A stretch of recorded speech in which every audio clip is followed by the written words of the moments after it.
Vous savez, on dit comme ça que Dieu ne pouvait pas être partout, donc il a créé la mère juive. Mais bien sûr, c'est totalement faux, parce que justement, Dieu, il est partout. Il est écrit Vein Hashem Nitzavala Vumlo Kol Haaretz Kevodo, que Dieu, il remplit chaque endroit. Mais la mère juive, elle a cette caricature-là d'être toujours auprès de son fils et s'inquiéter pour son fils et vouloir que son fils ça soit le meilleur. Et il y a même un jour deux amis d'enfance qui s'étaient pas vus depuis longtemps, et ils se retrouvent des années après. Et une dit, comment ça va? Il dit, grâce à Dieu, ça va bien. Et t'as des enfants? Oui, grâce à Dieu, j'en ai 3. Ah bon, et qu'est-ce qu'ils font? Ben, le premier, il est médecin. Waouh, merveilleux, merveilleux. Et le deuxième, il est avocat. Extraordinaire, avocat. Et le troisième, il est en apprentissage, il va devenir rabbin. Rabbin, c'est un métier pour un juif, ça? C'est pas un métier, tu vas me dire, hein. C'est pas un métier, c'est un sacerdoce. Pourquoi je raconte ces histoires-là? Parce qu'on est à près d'une semaine de Rosh Hashanah.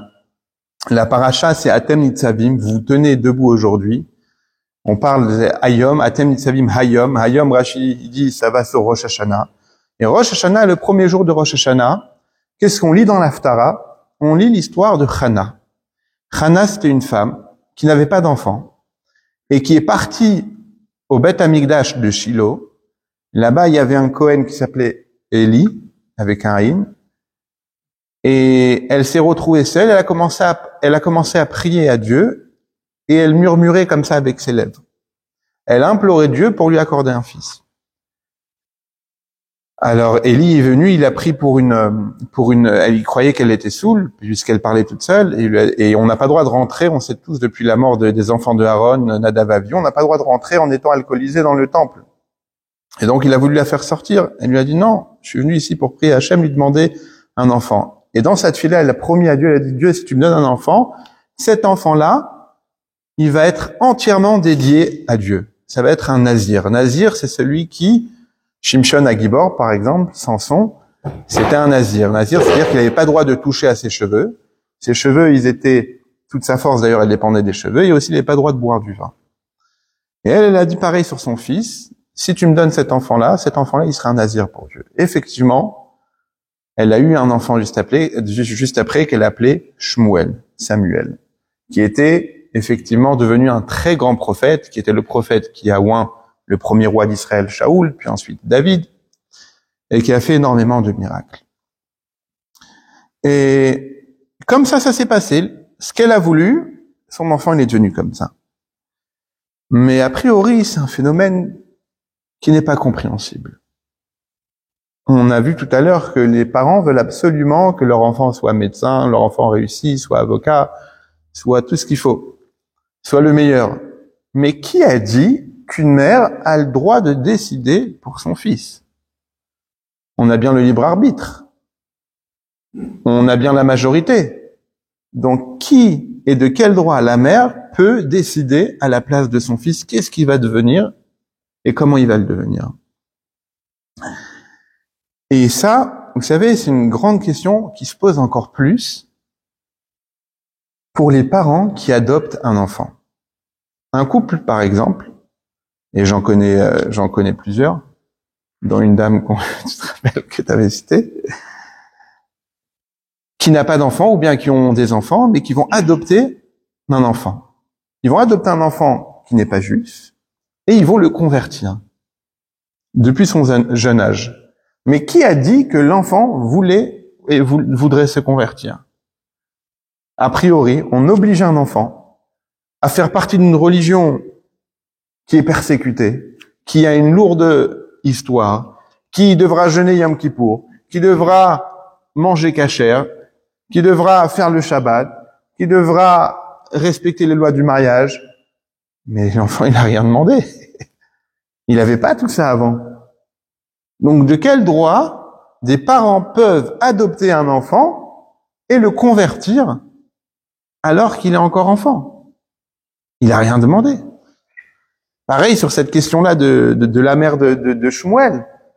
Chana, de quel droit Chana a pu décider à la place de son fils que son fils sera un nazir, sera entièrement voué et dévoué pour Dieu? Il a rien demandé, lui, le fils, il n'est pas encore né. Comment Hana, elle a pu faire ça? Par rapport à la conversion d'un enfant qui est adopté, ça s'appelle Giyur al-Da'at Beddin. C'est-à-dire que la conversion, elle se fait sur l'avis d'un Beddin. Un Beddin, c'est une assemblée de 3 dayanim, donc on va dire le plus haut niveau d'un rabbin décisionnaire, et que les 3 vont décider ensemble que l'enfant peut se convertir, mais si on peut appeler ça par procuration, c'est-à-dire que le Beddin le convertit cet enfant-là, mais quand l'enfant il aura la bar mitzvah, il aura 13 ans, ou pour une fille quand elle aura 12 ans, elle pourra elle-même décider si elle veut garder la conversion ou pas. Et en réalité, ça veut dire quoi? C'est-à-dire que oui, on retrouve le libre arbitre. On n'oblige pas cet enfant-là, on lui inflige pas la conversion, mais c'est à elle ou lui, quand elle aura 13 ou 12 ans, elle pourra elle-même décider, oui, je veux garder la conversion, non, je veux pas garder. Et s'il fait sa bar mitzvah, à ce moment-là, il prend sur lui la conversion, et donc il rentre entièrement dans le klal Israël, puisqu'à 13 ans, pourquoi on fait 13 ans? Parce que ça prend 13 ans pour le Yetzeratov, le bon penchant, d'intégrer l'âme. On est tous avec le Yetzer Hara, le mauvais penchant, il est là depuis la naissance. Et le Yetzer Tov vient uniquement à la bar mitzvah. Il s'intègre entièrement. Et donc c'est pour ça que jusqu'à la bar... Un enfant qui est adopté, il n'a pas de conversion à faire. Alors, ses parents peuvent le convertir, et quand il aura 13 ans, lui, il décidera est-ce qu'il continue, oui ou pas, la conversion. Donc ça veut dire qu'en réalité, il a le libre arbitre. S'il veut, il peut dire non, j'accepte pas cette conversion-là. Et concrètement, et la plupart des cas, en général, ils acceptent. Mais donc, on est avec le Yetzer Hara, et à l'âge de 13 ans, le Yetzer Tov intègre le corps entièrement. C'est-à-dire que plus l'enfant est grandi, plus le Yetzer Tov, le bon penchant, rentre petit à petit. Et à l'âge de 13 ans, le Yetzer Tov est entièrement intégré dans l'âme de l'homme, puisqu'il a 13 ans, ou de la fille à 12 ans. Et donc, à ce moment-là, il devient entièrement major pour la Torah et les mitzvot. C'est pour ça que le jour de la bar mitzvah d'un enfant, le père, il monte à la Torah, qu'est-ce qu'il dit? Il rajoute une bracha, Baruch Sheptarani Meonesh Alazé. Béni celui qui m'a acquitté de cette faute-là. Quelle faute? Parce que jusqu'à 13 ans, tous les fautes, les avérotes, les transgressions qu'un enfant fait vont sur le compte du père. Et donc, à la bar mitzvah de l'enfant, le père n'est plus garant de son enfant, donc ne porte plus les fautes sur lui. C'est pour ça qu'il y a cette faute-là. Et donc, qu'est-ce qu'on voit ici? On voit qu'en réalité, l'enfant, s'il va à 13 ans, l'enfant adopté, il peut être moché. Moché, ça veut dire, il peut rouspéter et dire non, je n'accepte pas cette conversion-là. Et en réalité, c'est exactement ce qui s'est passé avec le prophète Samuel, Shmuel. C'est que bien que sa mère avait fait ce néder-là, ce vœu, concrètement, son fils, il a accepté sur lui. On lui a pas imposé la chose, on l'a mis dans cette direction-là, et lui, il a accepté sur lui, il est devenu comme ça c'était prévu. Il y avait un des rois d'Israël qui voulait pas avoir d'enfants, parce qu'il avait vu dans la prophétie que ses enfants, ça allait être des Réchaïm. Réchaïm, c'est des méchants, c'est qui vont faire du mal, des rebelles qui vont faire du mal, etc. Il voulait pas en avoir. Et quelqu'un lui a dit, mais son ami lui avait dit, mais vous êtes en train de vous enlever toute la force de la Teshuvah. Et concrètement, il a pris sur lui, il a fait ça. Et effectivement, un des 2 enfants, finalement, un des 2 descendants avait fait Teshuvah. Si je me trompe pas, c'est le roi Chizkiyahu. Et toutes ces choses-là qu'on vient de citer nous amènent à notre paracha. La paracha qu'on va lire, c'est parachat Nitzavim Vayeler. Donc cette année, on va les lire ensemble. Mais quoi qu'il arrive, dans le calendrier juif, le Shabbat qui précède Rosh Hashanah, on lit la paracha de Nitzavim. Comme on l'a évoqué tout à l'heure, qui veut dire Atem Nitzavim Ayom Kulchem, Lifna Hashem Eulokochem, vous tenez tous aujourd'hui debout devant Dieu, depuis le chef de tribu jusqu'au porteur d'eau, vous êtes tous égaux devant Dieu. Qu'est-ce qu'on voit dans cette paracha de Nitzavim? On voit la création d'une alliance. Comme le pasuk le dit ici, L'ovrecha bivrit Hashem, vous allez passer dans l'alliance de Dieu. Velo itrem levatrem anochi koret et abrit azot, qui et asher yeshno po imanu omed hayom, lifnei Hashem lokenu, et asher enenu po imanu hayom. Alors, on est certains, le Midrash dit qu'on était le jour qui précède le décès de Moshe Rabbeinu. Moshe Rabbeinu, il a divisé les 12 tribus en deux parties, 6 et 6. Il a mis une dans la montagne Har Eval et la montagne qui était en face, Chotsev. Et en bas, il y avait un passage. Il y avait les Kohanim avec l'arche, le Aaron HaKodesh, l'arche saint. Et il leur a dit tous les brachot, les bénédictions, et tous les klalot, les malédictions qu'on a lues dans la parashat Kitavo. Il leur a dit voilà ce qui va se passer si vous gardez la Torah, voilà ce qui va se passer si vous transgressez la Torah. Moshe Rabbeinu, au total, il a fait 3 alliances avec le peuple juif. Une à Yetziat Mitzrayim, au moment de la sortie d'Égypte. Il leur a dit, je vais vous amener au Har Sinaï. Une au moment du Har Sinaï. Et la 3e, juste avant sa mort. Pourquoi il y a besoin de 3 alliances? Une alliance, c'est fait pour être éternel, pour ne pas être cassé. Mais le problème, c'est qu'après la sortie d'Égypte et le don de la Torah, il y a eu quoi? Il y a eu la faute du veau d'or. Et donc, quelque part, l'alliance a été brisée. Et donc, Moshe Rabbeinu, après tous les péripéties qu'ils ont passées dans le désert, il décide et il dit, on fait une dernière alliance, et il va appeler Yehoshua, son successeur, et il va dire à Yehoshua de faire un discours devant tout le monde, et Moshe Rabbeinu, le maître, Rabban Shel Israël, va écouter le discours de Yehoshua en le nommant en tant que successeur. Et c'est dans cette cérémonie-là que Moshe Rabbeinu dit, Atem nitzavim hayom, vous vous tenez devant Dieu aujourd'hui. Mais les Juifs se disent, mais attendez, c'est impossible de garder toute la Torah et les mitzvot. Et les malédictions, ils font peur. Et malheureusement, si on voit un petit peu la malédiction qu'il y a eu, c'est ce qu'on a vécu, c'est ce que nos ancêtres et notre histoire, elle a vécu durant toutes ces années-là, durant notre histoire.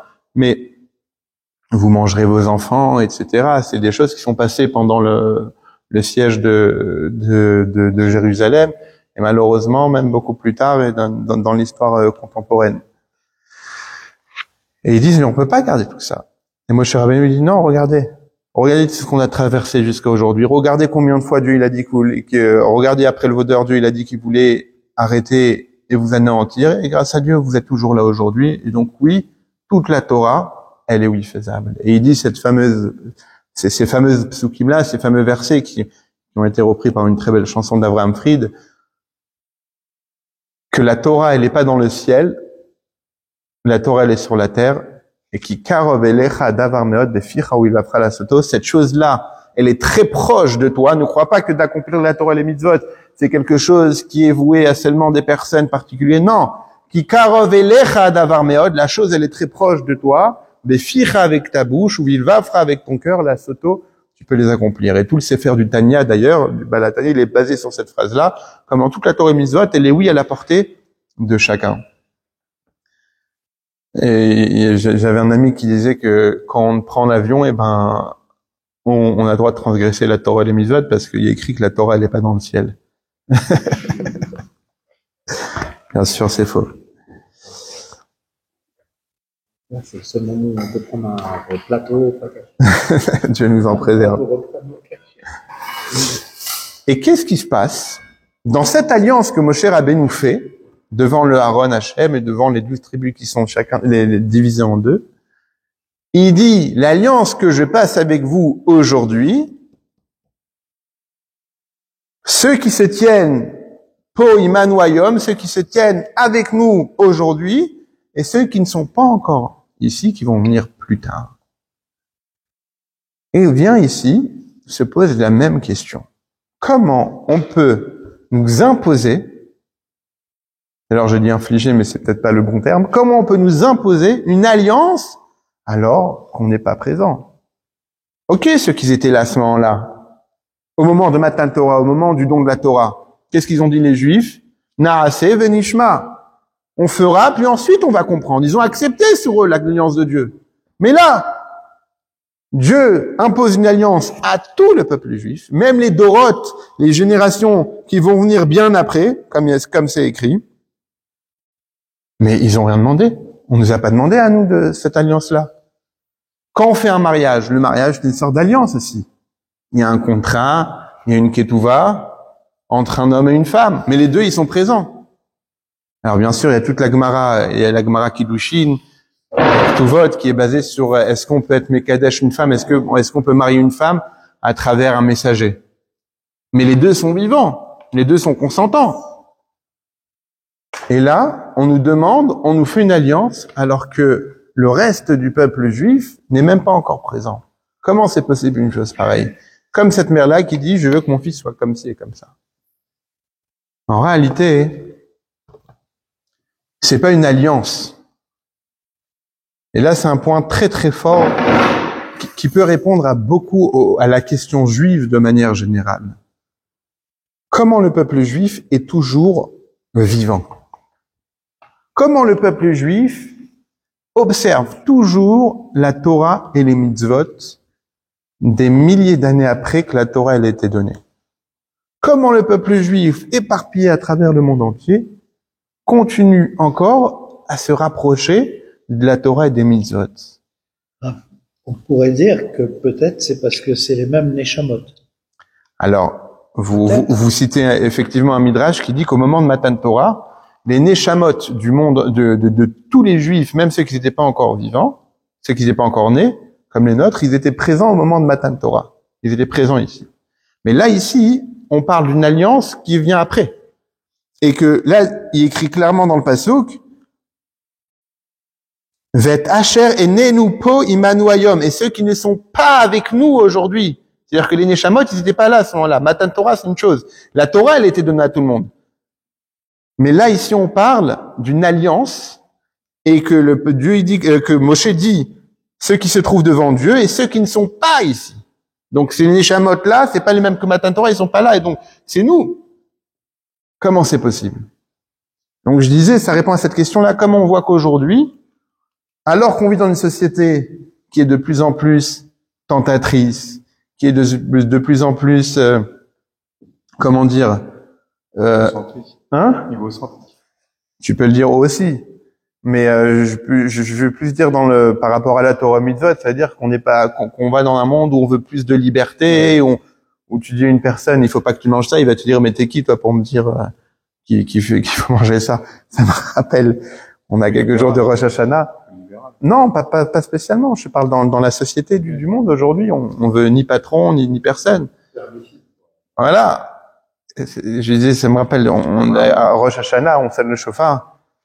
Et donc, nous, après la synagogue, avec mon père, on allait, depuis notre choule jusqu'à la maison, on allait voir les commerçants juifs, qu'ils étaient obligés d'ouvrir le magasin pour leur sonner le chauffard. Mais à un moment, on devait aller chez quelqu'un, mais il était plus là-bas, il avait changé de magasin, et c'était devenu un restaurant. Et donc, mon père, il est rentré là-bas, il demande à la dame, vous savez, il est où l'ancien patron? Elle dit, ah non, c'est nous qui avons acheté, etc. Et mon père lui explique, parce qu'aujourd'hui, c'est Rosh Hashanah, on avait l'habitude de faire la misère du chauffard. Et elle répond, mais moi aussi, je suis juive.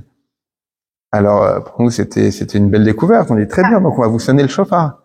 Et donc, on sonne le chauffard, on sort le chauffard, et la dame, elle dit, mais vous avez pas remarqué que vous êtes dans un restaurant vegan ici?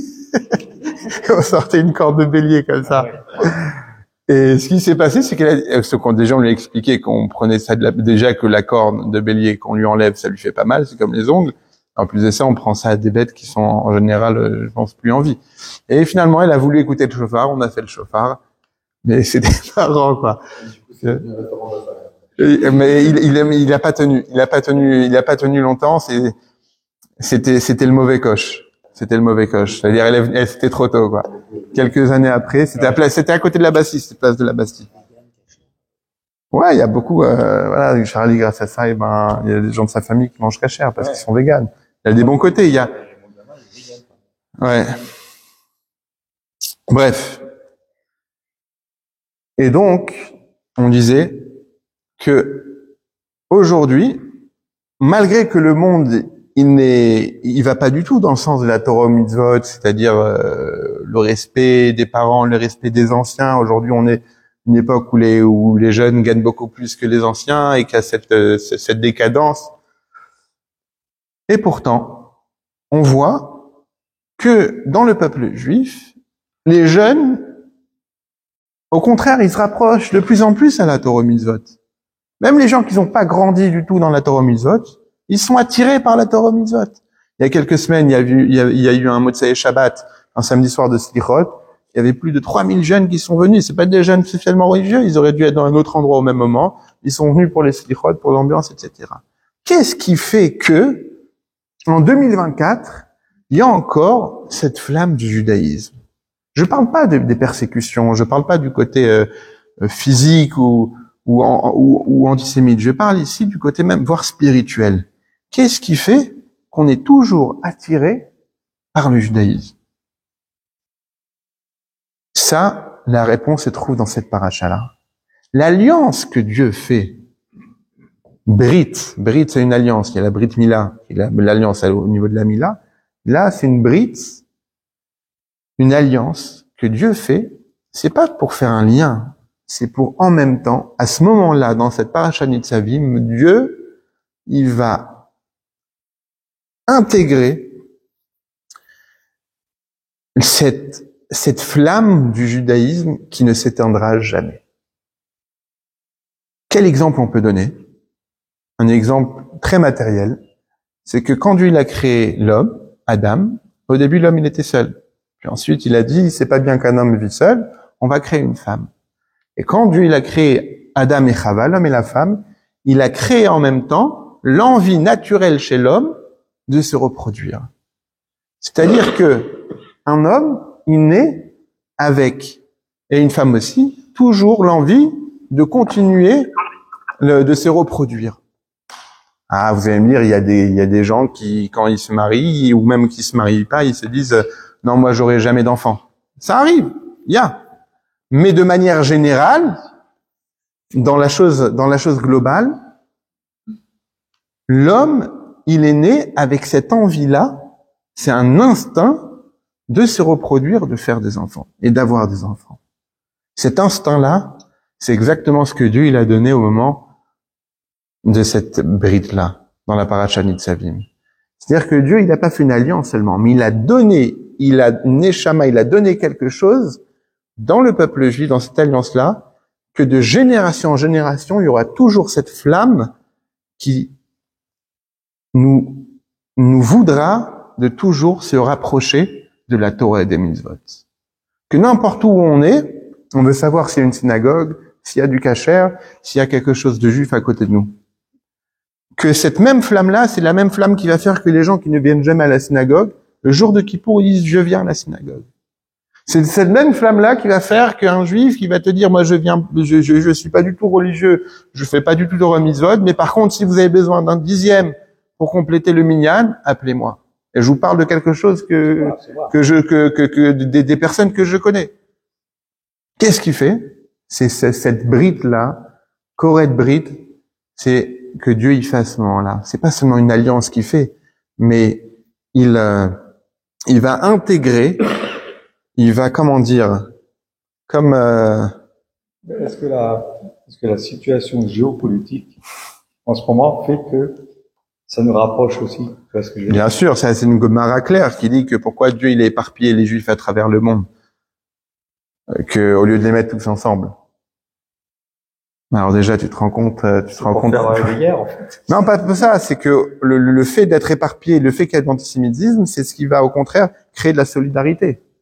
Imagine-toi si tout va bien et on s'intègre bien, très vite il y a l'assimilation.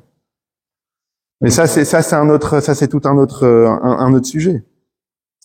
Mais ici, ce qu'on voit ici, de cette paracha-là... Si on était tous en Israël, on serait perdu, en fait, c'est ça que tu veux dire. Mais regarde la politique en Israël, c'est Truman, quand un jour Ben Gurion, il a dit à Truman, il a dit, vous, en Amérique, vous avez seulement 2 camps, les républicains, les démocrates. Nous, ici, en Israël, on a 1 million de premiers ministres. C'est-à-dire que, je parle de ça à l'époque, en 49.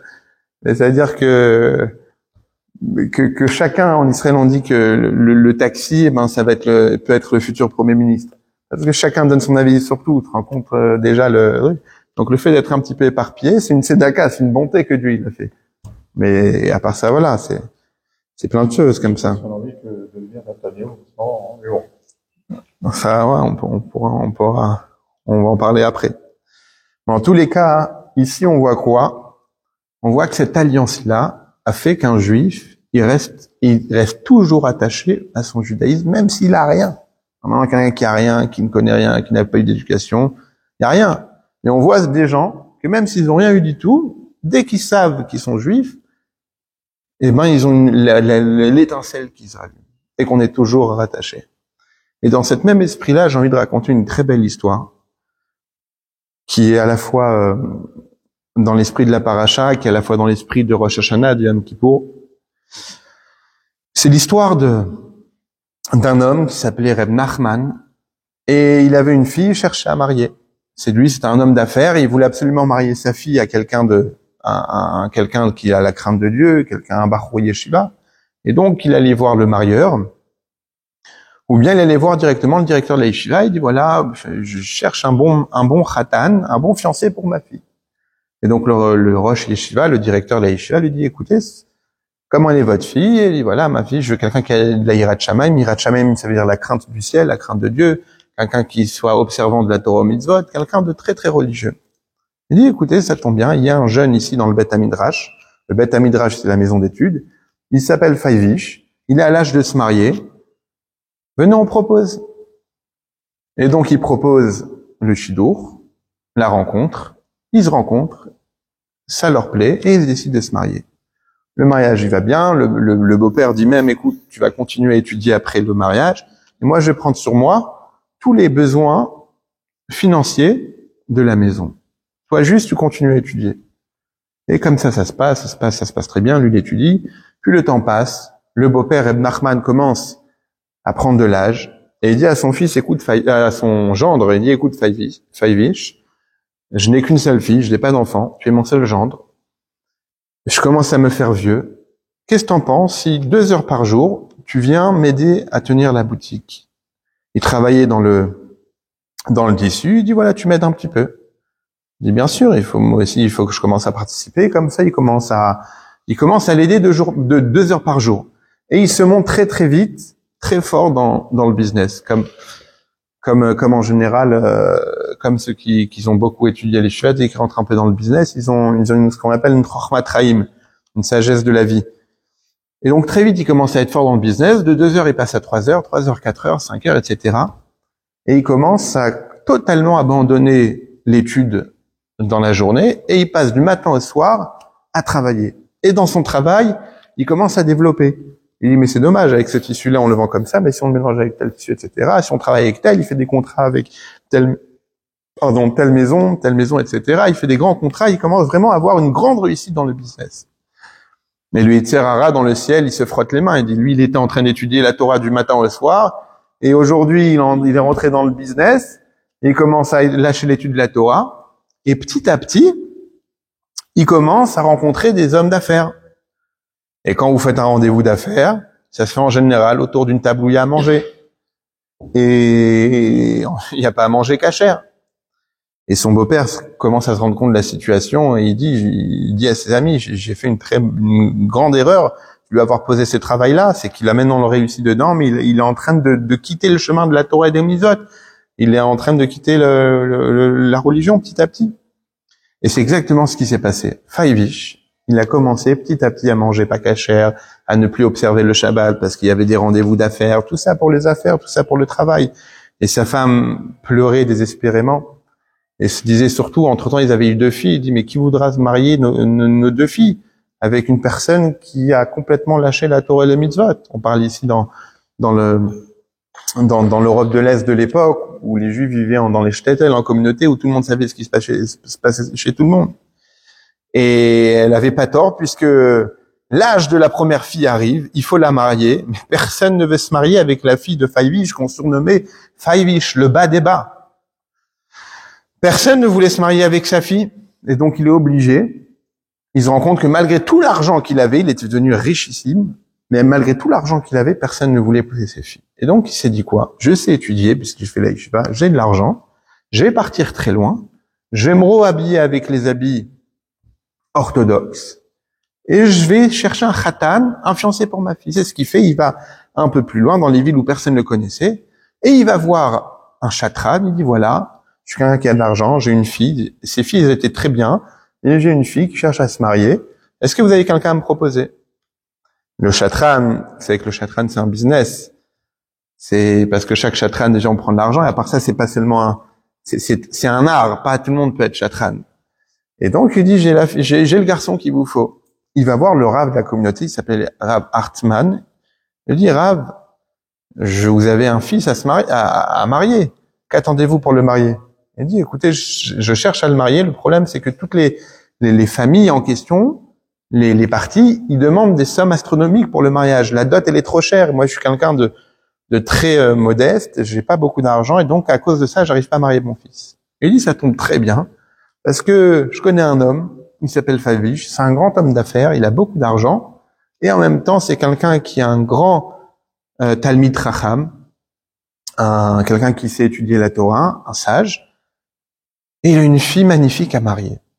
Il dit, pourquoi pas? Il dit, d'abord, je vais le rencontrer. Il se rencontre, mais il voit que il a les habits, etc.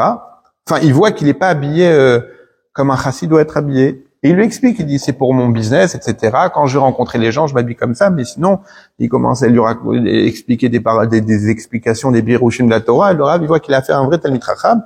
Il dit, OK pour le mariage. Le mariage se passe, mais il se passe, normalement, on se marie dans la ville de la fille. C'est comme ça la coutume.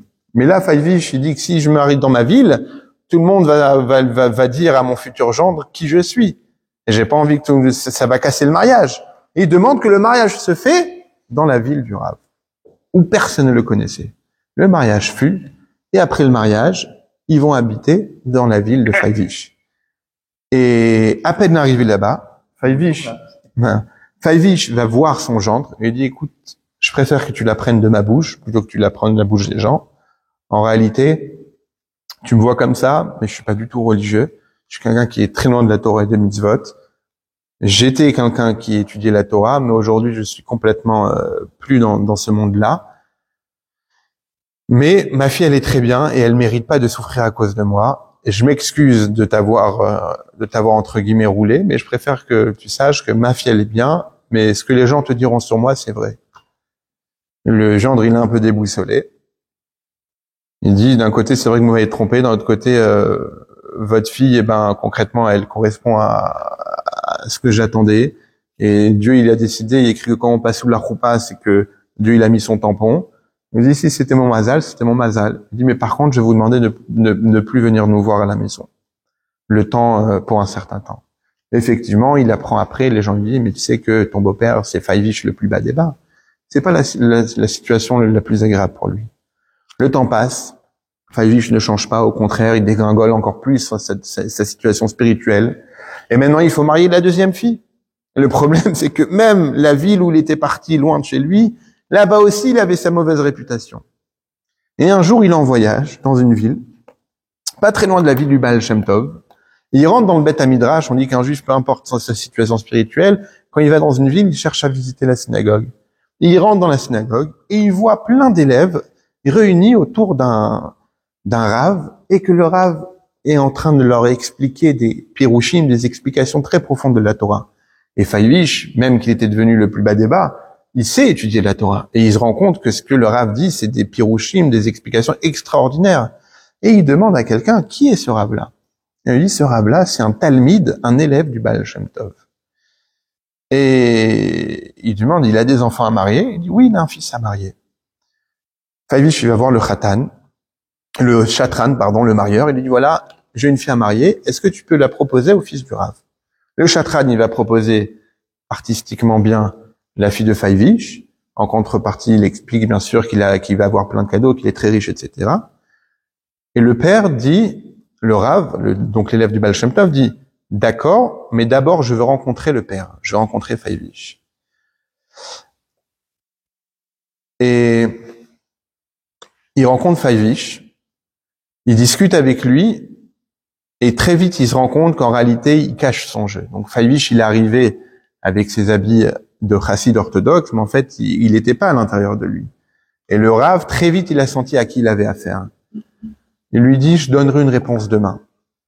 Le lendemain, le Rav descend dans le Beth Amidrash, et il voit Faivish qui fait semblant d'étudier, pour donner bonne impression, pour que le mariage marche. Le Rav descend et il dit, Faivish, inutile de faire semblant, je sais exactement qui tu es. Dans la nuit, on m'a révélé qui tu étais, mais on m'a aussi dit que ce mariage devait avoir lieu, car ta fille est la destinée de mon fils. Donc je suis d'accord pour le mariage. Et Faivish, il dit, il avoue, il dit d'accord, j'aime pas mentir aux gens, les gens savent qui je suis, mais si je l'ai fait, c'est seulement pour le bien de ma fille. Le mariage a lieu, et cette fois-ci, même si les gens savaient, ce Talmide du Baal Shem Tov savait que son fils devait se marier avec la fille de Faivish. Le mariage fut, il y a une grande joie, et pendant que tout le monde danse, le père du marié, donc le Rav, va voir Faivish et dit, Faivish, il lui donne un verre de l'Echaim, il dit, l'Echaim à ta teshuva, à ton repentir, à ta repentance. Et Faivish, qui avait déjà bu un peu, il dit, ah, la teshuva, c'est pas pour moi. C'est impossible. Après tout ce que j'ai transgressé, je pourrai jamais faire teshuva. Et de plus, je ferai teshuva 3 jours avant ma mort. Mais je ne sais pas quand est-ce que je vais mourir. Donc je ne ferai jamais teshuva. Et le Rav devient très sérieux, il lui dit, si je prends sur moi de venir te voir 3 jours avant ta mort pour te prévenir, est-ce que tu feras teshuva? Et Faivish comprend à qui il a affaire et dit oui, je prends sur moi.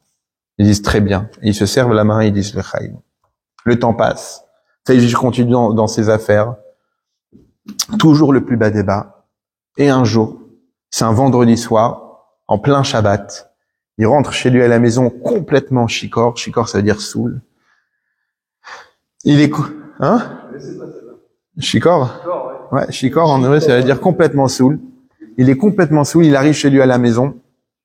Il est dans sa chambre, il se jette sur son lit, et au moment où il est sur son lit, il voit la porte s'ouvrir. La porte s'ouvre et un homme habillé en blanc, entièrement en blanc, rentre.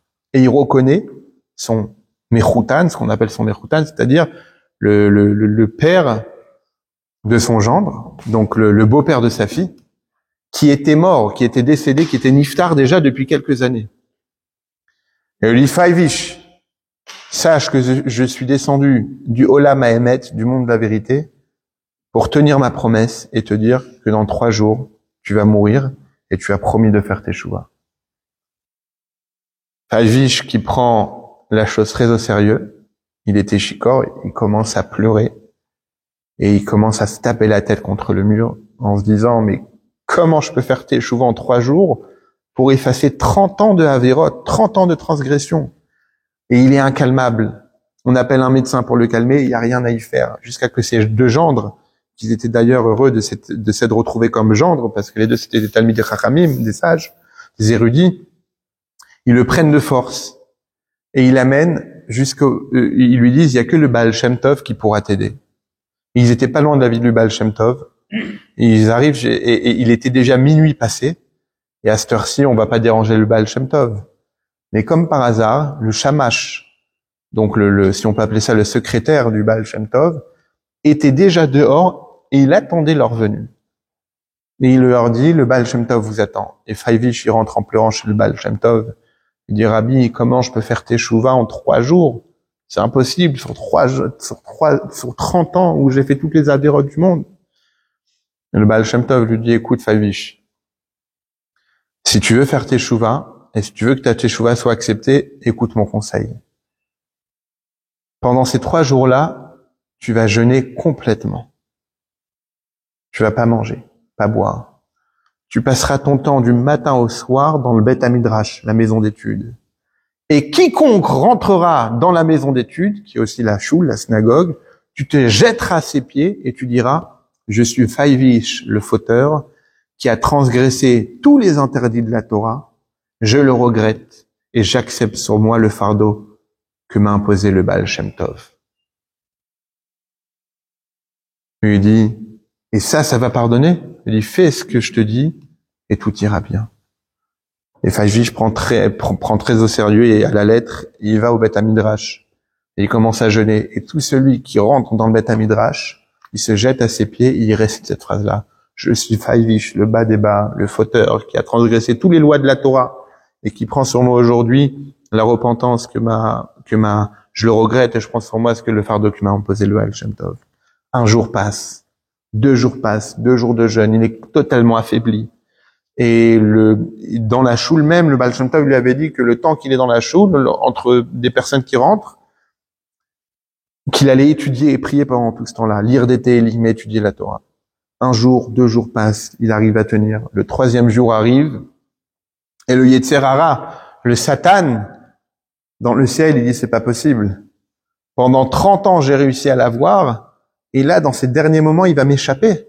Il va faire teshuva. Tout ce travail-là pour rien. Et le Satan décide en personne de descendre dans le monde pour casser la teshuva de Fajvish. Arrive le 3e jour, la fin de la journée, à l'heure de Mincha. Il est perdu combien de kilos, là? Beaucoup. Bon, enfin, je sais pas si on perd tellement en 3 jours, mais en tout cas, on est très, très affaibli. Et ça arrive l'heure de Mincha. Et, le Satan prend l'apparence d'un homme d'affaires. Et il rentre dans le Beth Midrash, dans la maison d'études, à l'heure de Mincha. Et Fajvish se jette aussi à ses pieds et il lui dit, je suis Fajvish, le bas des bas. Le Satan lui dit, mais à quoi ça sert ce que tu fais? Il lui dit, ça sert de faire teshuva, je suis en train de faire teshuva. Puis ensuite il dit, mais regarde, il est écrit dans la Torah, Venishmartem meod lenafshotechem, vous ferez très attention à vos âmes. Et toi, t'es en train de te faire souffrir ton corps. Ça va à l'encontre même de la Torah. Et tu vas droit vers le suicide. Et celui qui se suicide, c'est un péché qu'il n'y a pas de retour là-dessus. Puisque tu enlèves l'âme que Dieu t'a donnée. Sans la permission de Dieu. Et il lui dit, je fais ce que le Baal Shem Tov m'a demandé de faire. Puis ensuite, le Satan, habillé en homme, s'assoit à une table. Il commence à étudier. Mais il dit n'importe quoi. Et Fajvish, qui était quelqu'un qui sait étudier, il dit, excusez-moi, mais vous faites une erreur sur le pshat, sur le texte, c'est pas comme ça qu'il faut apprendre.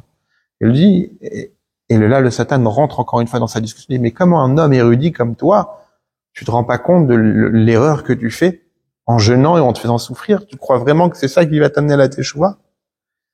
Et Fajvish, il sent ses forces l'abandonner petit à petit. Il n'a pas mangé depuis 3 jours, 3 nuits. Et à ce moment-là, le Satan sort un bon sandwich, pas cachère. Et il lui dit, à Fajvish, il dit, tiens, tu veux un bout? Et Fajvish, après 3 jours, un homme qui a faim, il peut manger n'importe quoi. Il veut manger, et il voit que c'est pas cachère, et dit, non, je fléchirai pas maintenant, après ces 3 jours-là.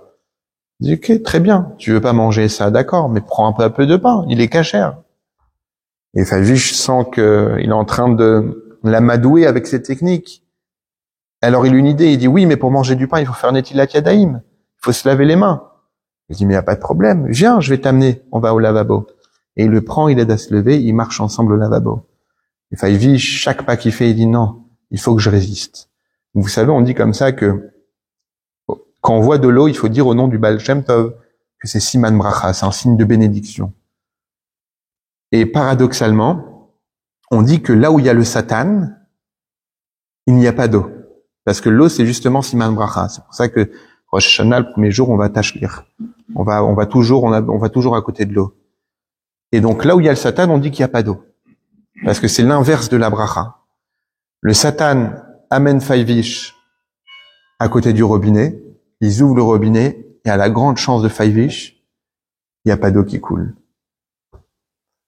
Et le Satan dit, écoute, c'est pas grave. On va aller juste à côté, il y a le mikvé. On va prendre un petit peu d'eau. Il le tire jusqu'au mikvé, et le mikvé, il est vide. Il n'y a pas d'eau. Et à ce moment-là, Fajvish, il voit que il est à quelques millimètres de casser toute cette échouve en mangeant ce bout de pain. Il saute la tête la première dans le mikvé vide. Et au moment où il saute, il a senti les mains du Baal Shem Tov lui caresser le visage, disant, Fajvish, sache que ta teshuva a été acceptée et que tu as fait ta teshuva de la manière la plus forte, car tu as sanctifié le nom de Dieu par ta teshuva et tu as su résister à la tentation du Satan. Et comme ça, Faivish rendit son âme à Hachem, en devenant celui qui on appelait Faivish le plus bas des bas. On l'appela finalement Faivish, celui qui sanctifia le nom de Dieu à travers sa teshuva.